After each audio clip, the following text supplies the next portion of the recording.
Oh my gosh, hi guys. As many of you might know, I'm starting my 4th and last year at Minerva. The cities that I'm supposed to be in next year are London and Taipei. Now, because of the whole pandemic situation, the whole year was under question, and especially with visa restrictions and travel bans and safety, and I just accepted the fact that it's probably not gonna be what I would like it to be. And honestly, when I was still in Argentina in lockdown, I genuinely thought that maybe I'll just stay there until September and like spend another year there. For the last few months, we've been just waiting for a response from Minerva and like their decision. Since I'm in my 4th year, I had 4 options of where to be in the fall. One was completely remote. That's an option Minerva provided that would also allow us to keep our F1 status, which is great. It's also much cheaper for some students who pay like the full price, but it depends on your financial aid. The second option that we found out about like literally 10 days ago is London. It's going to be open for Minerva students if we get about 80 people to be there. The next option is Berlin, and the last one is San Francisco. Because of the pandemic, it's the first time when we can actually choose between cities. Initially,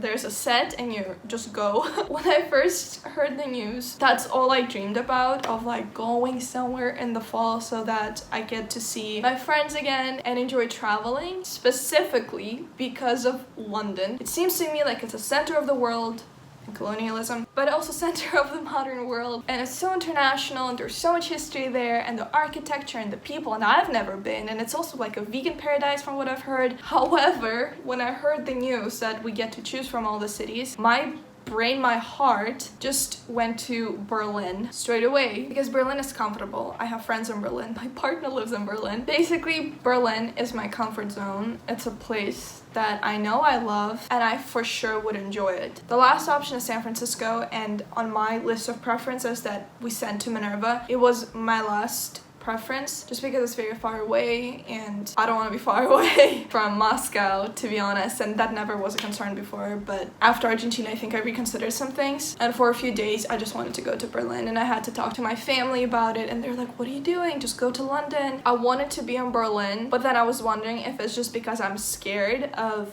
doing something new in London. So I like had to untangle all of that in my head, and what helped me was talking to my brother, because he was the first person I talked to that was like, just go to Berlin, justifying it with how it's probably easier to get a visa, you've already been there, it's cheaper, and I know I liked it, and London is probably just the same because it's also a Western city. And when he was listing all of these very good reasons, I just had this vision of me being in a pub, people speaking around me with the English accent and joking and laughing at things that I probably didn't understand, need some clarification on, because, you know, I still don't know the culture. I envisioned this feeling of novelty and excitement and all the things I'm gonna miss if I choose a safer option. So ironically, the first person who told me I should go to Berlin, which is what I wanted, helps me realize that deep inside, I want to be in London. It's just that London is unknown and scary, and Berlin is so much safer. But I gotta trust my gut. So this is my announcement that I am going to be in London. Oh wait, visa.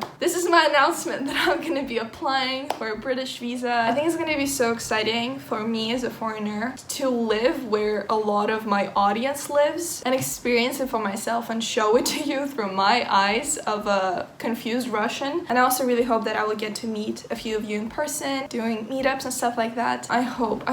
It's like, you know, when that Florence and the Machine song, it's always darkest before the dawn. That's what this year feels like. I mean, I hope it's gonna be a dawn. I feel like things that I say on this channel sometimes come true, because literally in January I made a joke in my video describing Argentina. I just think if there's ever a pandemic, it will spread the fastest in Argentina. And then I lived through a pandemic in Argentina, and it was not funny. So today I'm setting very positive, happy intentions. Thank you guys so much for watching this video. I hope you're just as happy as me. I will be needing a lot of insights into British culture, British slang, if you know what I mean. So it's gonna be a fun ride together. I'm gonna go eat some pancakes because it's a Sunday morning, and what can be better than pancakes on a Sunday morning?